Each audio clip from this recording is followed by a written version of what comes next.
हम अक्सर सोचते हैं कि ब्रह्मांड को चलाने वाले भगवान विष्णु हैं, लेकिन सनातन ग्रंथों के अनुसार सृष्टि की रचना कोई साधारण घटना नहीं है।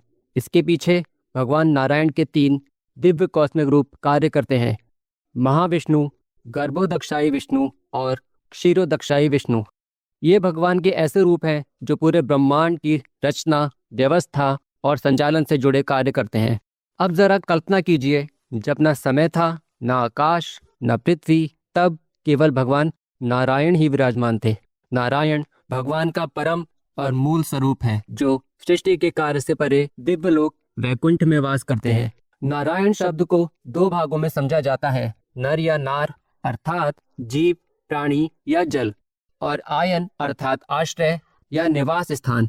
इसलिए नारायण के दो प्रसिद्ध अर्थ बताए जाते हैं। पहला, सभी जीवों का आश्रय, जिसमें सभी प्राणी निवास करते हैं, और दूसरा, जल में स्थित परम पुरुष, जो सृष्टि की शुरुआत में दिव्य जल में स्थित थे। इसलिए नारायण को सृष्टि का परम आधार भी कहा जाता है। और जब सृष्टि रचने का समय आया, तब भगवान नारायण ने अपना पहला विस्तार प्रकट किया। यह रूप है महाविष्णु, जो कारण सागर में वास करते हैं। इन्हीं से अनगिनत ब्रह्मांड उत्पन्न हुए। लेकिन अब आपके मन में एक प्रश्न जरूर आ रहा होगा ना, आखिर ये कारण सागर क्या है? कारण सागर एक दिव्य सागर है जो हमारे भौतिक ब्रह्मांडों से भी बाहर स्थित है। इसे कारण जल इसलिए कहा जाता है क्योंकि यह असंख्य ब्रह्मांडों की उत्पत्ति का कारण बनता है। इसी अनंत सागर में भगवान महाविष्णु शेषनाग पर योग निद्रा में शयन करते हैं, और इसीलिए उन्हें कारणोदक्षाय विष्णु भी कहा जाता है। अब जरा सोचिए, एक अनंत सागर जिसमें एक दिव्य स्वरूप योग निद्रा में स्थित है। जो पृथ्वी हमारे लिए इतनी बड़ी है, ब्रह्मांड उससे भी बड़ा है, लेकिन महाविष्णु के लिए वही ब्रह्मांड एक तिनके के बराबर है। उनके श्वास छोड़ने मात्र से असंख्य ब्रह्मांड उत्पन्न हो रहे हैं, और जब वो श्वास लेते हैं तो वही ब्रह्मांड उनमें ही समा जाते हैं। ये केवल कल्पना नहीं है, बल्कि हमारे प्राचीन ग्रंथों में वर्णित सृष्टि का एक गहरा रहस्य है। आज के समय में बहुत लोग आधुनिक विज्ञान को ही अंतिम सत्य मानते हैं, लेकिन आधुनिक विज्ञान में जो विचार है, जिसे मल्टीवर्स कहा जाता है, जिसमें कई ब्रह्मांड होने की संभावना जताई जाती है। दिलचस्प बात तो यह है कि हमारे हजारों साल पुराने ग्रंथों में इसी प्रकार का वर्णन पहले ही कर दिया था कि महाविष्णु से असंख्य ब्रह्मांड उत्पन्न होते हैं।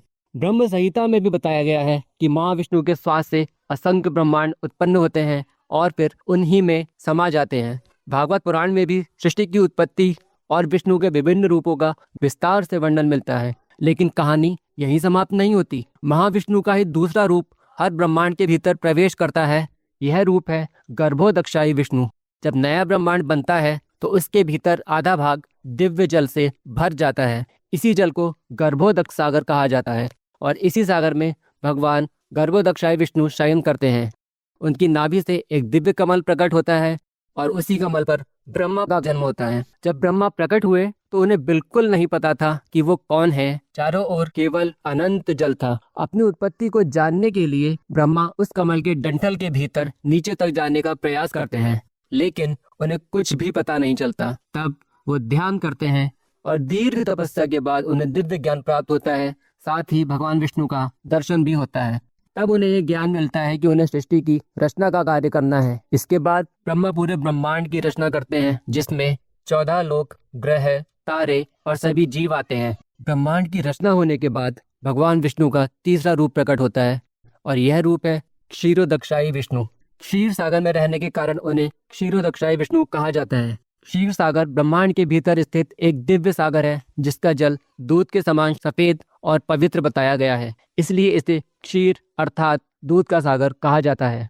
इसी सागर में भगवान क्षीरोदक्षाई विष्णु शेषनाग पर शयन करते हैं, और यही विष्णु परमात्मा रूप में हर जीव के हृदय में वास करते हैं। इन्हें ही अंतर्यामी कहा जाता है, जो हर जीव के विचार और कर्म को जानते हैं और सृष्टि का संतुलन बनाए रखते हैं।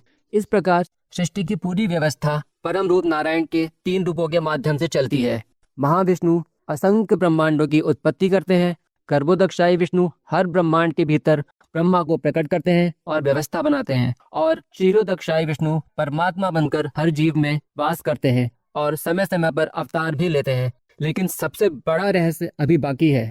क्या शिव और विष्णु वास्तव में अलग अलग हैं, या दोनों एक ही परम सत्य के रूप हैं? और अगर ऐसा है तो फिर उनकी श्रेष्ठता की चर्चा क्यों होती है? इस रहस्य को हम अगले वीडियो में समझेंगे।